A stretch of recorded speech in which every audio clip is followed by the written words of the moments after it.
Hoje é dia 23 de março de 2020, nós estamos aqui para conversar com vocês sobre o decreto número 6 de calamidade pública, decreto legislativo que foi editado dia 20 de março para que possa ser tomadas medidas necessárias para o combate ao coronavírus, que hoje é uma preocupação mundial. Após o decreto, houve já a medida provisória número 927, que entrou em vigor na data de ontem, dia 22 de março de 2020, com as medidas trabalhistas necessárias para que nossas empresas possam passar por este momento de crise. Nós sabemos que tudo isso vai gerar um efeito negativo nas empresas, é uma crise econômica grande, porque não afetou somente o Brasil, não afetou somente a China, a Itália, onde nós estamos enxergando o maior problema, mas sim afetou mundialmente todos os países estão sendo afetados por esta pandemia do coronavírus. Então nós estamos com as atividades sendo paralisadas, não são todas as atividades que estão paralisadas, mas algumas, as atividades essenciais continuam, então nós ainda temos aí um período, pelo fato de ter um alto contágio, essa doença, então nós temos um período ainda difícil a passar por uns momentos de crise. Nós não sabemos até quando que vai esta crise, tanto na nossa saúde quanto na nossa economia. Então o momento é de planejamento. O decreto legislativo número 6, ele entrou em vigor dia 20 também de março e ele tem os efeitos previstos até 31 de dezembro de 2020. É lógico, pode ser revogado a qualquer momento, mas a previsão é que todo este ano seja afetado por esta crise em relação ao coronavírus. Os seus diretores precisam estar em constante planejamento, conversa, principalmente com o seu pessoal, com seus diretores financeiros e de recursos humanos, para que possamos tomar as melhores decisões, principalmente em relação aos nossos funcionários. Sabemos que as empresas estão passando e passarão por dificuldades financeiras, mas as empresas têm bastante clientes, esperamos tenham os recursos necessários que o governo já está sinalizando que vai conseguir para as empresas. Nós temos que pensar na questão da nossa responsabilidade social corporativa, porque as empresas, como eu disse, têm vários clientes, mas os nossos funcionários, muitos deles dependem apenas de um empregador. Eles precisam que as empresas se planejem para que eles não fiquem sem os seus salários, porque se eles dependem apenas de um empregador e não receber deles, as suas famílias vão passar por dificuldades financeiras com certeza, principalmente aqueles que ganham menos e que têm uma maior vulnerabilidade social. É o momento de praticar então a responsabilidade social corporativa, não somente em relação aos funcionários, mas também em relação aos seus prestadores de serviço, assim como nós que somos contadores, em relação também aos seus fornecedores. É necessário muito diálogo neste momento. Sabemos que os diálogos presenciais não são possíveis, mas também sabemos que a internet nos possibilita hoje essas reuniões que não precisam ser presenciais. Então, a tecnologia realmente vem para colaborar conosco neste momento.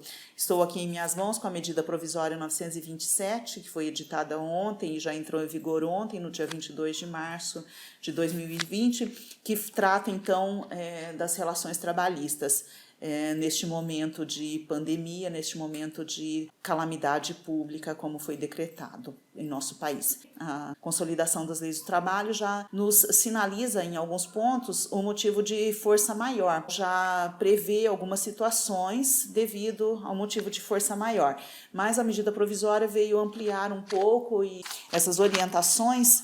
E, é lógico, trazer algumas situações que podem ser efetuadas pelos empregadores em relação aos seus funcionários para poder minimizar os efeitos negativos dessa crise nas empresas e em relação aos funcionários também.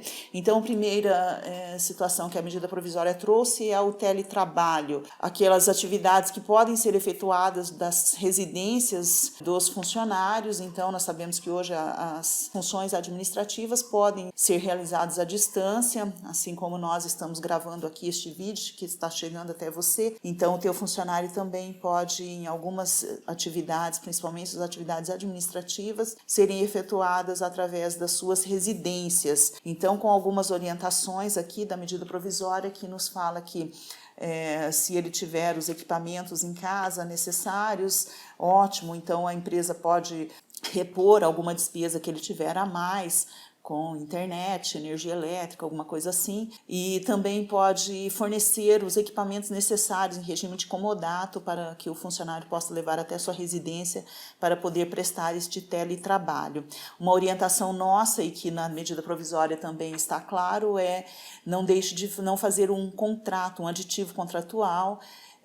A medida provisória dá o prazo de 30 dias para este aditivo contratual, para que o seu funcionário tenha a segurança de que ele realmente está em teletrabalho em casa e que deverá prestar o serviço da sua residência.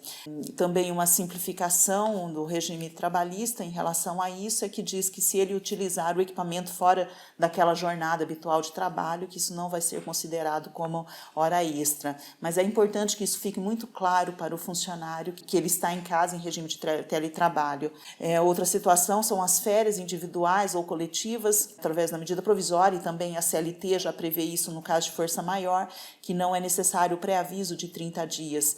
A medida provisória nos pede um pré-aviso de 48 horas para a concessão da férias individual ou coletiva, e também a coletiva não precisa, de acordo com a medida provisória, não precisa ser informado ao órgão competente, como o Ministério do Trabalho. Então, é realmente através de um acordo com os seus funcionários.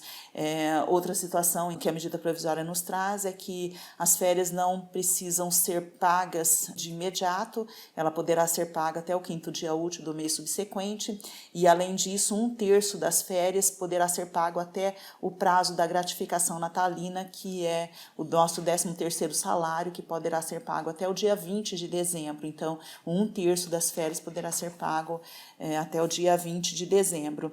Outra situação também que nos coloca a medida provisória em relação aos feriados que poderão ser antecipados. Isso exige planejamento aí dos recursos humanos das empresas, de nossos diretores. Neste momento, vamos verificar quais que são os feriados que não sejam feriados religiosos, como nos traz a medida provisória, e que poderão ser compensados agora, os feriados futuros. Muitos feriados municipais aí que já estão previstos nos decretos municipais, e também os feriados federais, que através de um acordo por escrito, tá?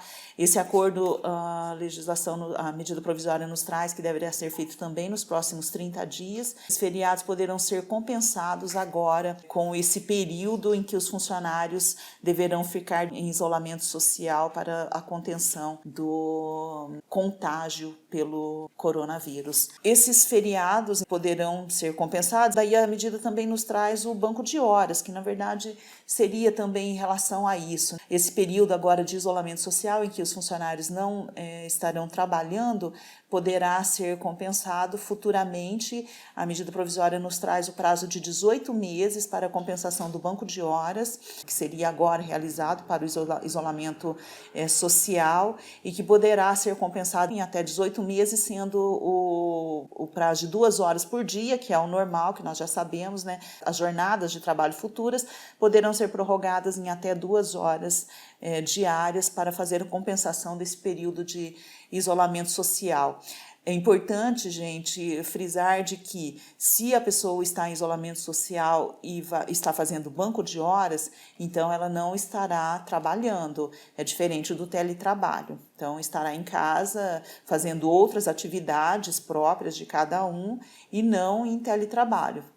Por isso que é importante o acordo por escrito, para que isso fique muito claro para o seu empregado, que ele estará em casa, podendo fazer qualquer outra atividade na sua residência para isolamento social. Isso é importante que seja frisado também, e que essas horas de isolamento agora poderão ser compensados futuramente até no prazo de 18 meses, sendo que poderá ser compensado por 2 horas diárias, e essas horas não serão tidas como hora extra. Então, isso é em relação ao banco de horas, que eu entendo que é algo bastante importante, mas, mais uma vez frisando, façam o contrato por escrito para que o empregado fique ciente de que está em casa e que essas horas que ele está em casa em isolamento social serão cumpridas futuramente. Outra situação que a medida provisória nos traz para beneficiar as empresas é a suspensão das exigências administrativas em relação à segurança no trabalho. Qualquer treinamento que houver ou exame periódico nesse período, ele poderá ser prorrogado, né, para outro período, para ser feito em outro período. Outra situação importante que a medida provisória nos traz é o diferimento, então, do recolhimento do fundo de garantia por tempo de serviço, que aquele FGTS que vai vencer dia 7 de abril, 7 de maio e 7 de junho, será prorrogado com seu vencimento a partir de julho, e ainda essa prorrogação poderá ser paga em até 6 parcelas futuramente, tá? Importante também que nós falamos que o diferimento ele se encerra se a empresa dispensar o funcionário. Então, a partir do momento que a empresa dispensa o funcionário, é necessário o recolhimento desse fundo de garantia para que ele possa retirar, como é o de costume, né, no caso da rescisão contratual. Então, essas são algumas medidas que as empresas podem tomar em relação aos seus funcionários. É muito importante o planejamento dessas medidas agora. Nós estamos vivendo este momento de pandemia e é necessário realmente o isolamento social. As atividades econômicas que não são essenciais, como saúde, alimentação e algumas outras aí, realmente devem colaborar com este isolamento social dos seus funcionários para que nós consigamos diminuir o contágio pelo vírus, pelo coronavírus, e que possamos conseguir que nosso sistema de saúde atendam a todos aqueles que precisam, sem um pico em que haja mais pessoas para ser atendidas do que capacidade de nosso sistema de saúde consiga atender. É necessária a colaboração de todos, mas friso que a responsabilidade social corporativa, como nós já publicamos na semana passada, ela gera custos no curto prazo, sim. Sabemos que vai gerar custo para as empresas no curto prazo, mas os seus efeitos positivos no longo prazo, nós acreditamos que vão compensar, porque realmente é necessário uma visão hoje de solidariedade das empresas em relação aos seus funcionários, e sabemos que a maioria das empresas vão agir de forma responsável. Nós aqui da Porto Bovo Gestão Contábil estamos atentos às mudanças que estão ocorrendo para poder colaborar com a nossa economia global, municipal, estadual, de nosso país, mas também a economia global. E qualquer dúvida que vocês tiverem, nós temos aqui os nossos contatos que estão aqui neste vídeo. Pode nos ligar, pode passar e-mail, pode escrever aqui, principalmente nos comentários, que nós estaremos aqui respondendo e que possamos juntos vencer esta crise para que possamos sair fortalecidos. Nas dificuldades existem também muitas oportunidades, então é o momento de nós pararmos e refletirmos o que podemos mudar em nossas empresas para que possamos no futuro sairmos fortalecidos neste momento tão difícil. Um grande abraço a todos, fiquem com Deus e esperamos os seus comentários e ligações aqui para nós.